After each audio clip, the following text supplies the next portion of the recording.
নমস্কার সবাইকে। আজ আমি তোমাদের সাথে শেয়ার করব মৌলা মাছের চচ্চড়ি আর চিংড়ি মাছ দিয়ে ইলিশ পাতার ভাপা। এবার আমি মৌলা মাছটা ভেজে নিচ্ছি আর এদিকে কড়া বসিয়ে নিয়েছি। এবার কুমড়ো পাতাটা দিয়ে দেবো আর তারপরে এই মশলা এখানে সাদা সর্ষে, কালো সর্ষে, নুন, পোস্ত আর দুটো লঙ্কা দিয়ে এটা দেখে নেবো। এই যে চিংড়ি মাছের মধ্যে এবারে আমি মিক্সারটা দিয়ে দেবো, হলুদ গুঁড়ো দেবো আর একটু সর্ষের তেল দেবো। এবার এটাকে একটু মেখে নেবো।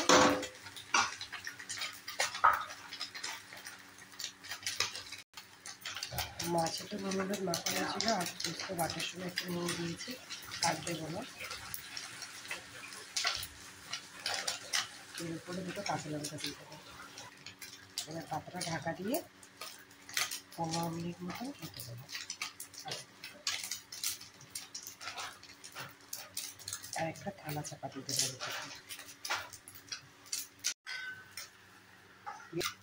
এদিকে মৌলা মাছটা ভাজা হয়ে গেছে।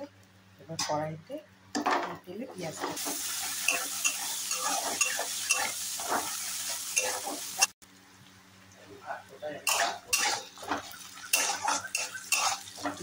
ভাজা হয়ে গেছে। এবার এই কাটা আলুটা দিয়ে দেবো।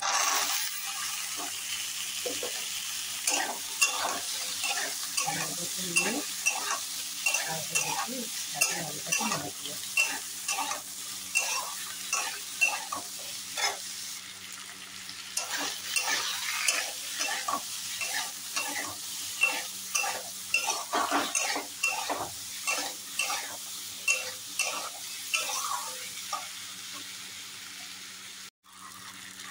আমি চালাটা দিয়েছিলাম। এবার দেখানো হয়নি, চালাটা দিয়ে আরও একটু কষিয়ে নিয়েছি।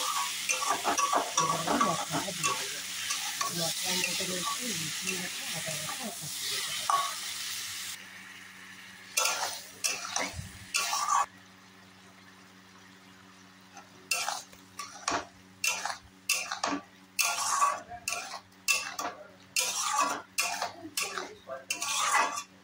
ভালো করে কষিয়ে একটু জল দিয়ে তারপর ভাত দিয়ে দেবো।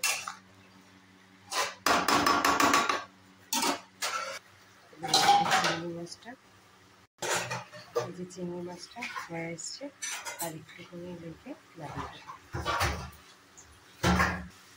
চিংড়ি মাছটা আমার হয়ে গেছে। এবার আমি গ্যাসটা অফ করে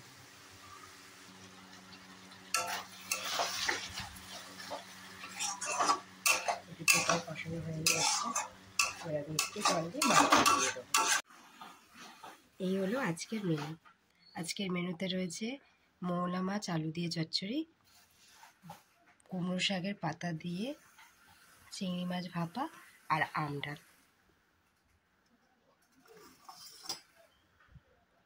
যদি রান্নাটা ভালো লেগে থাকে,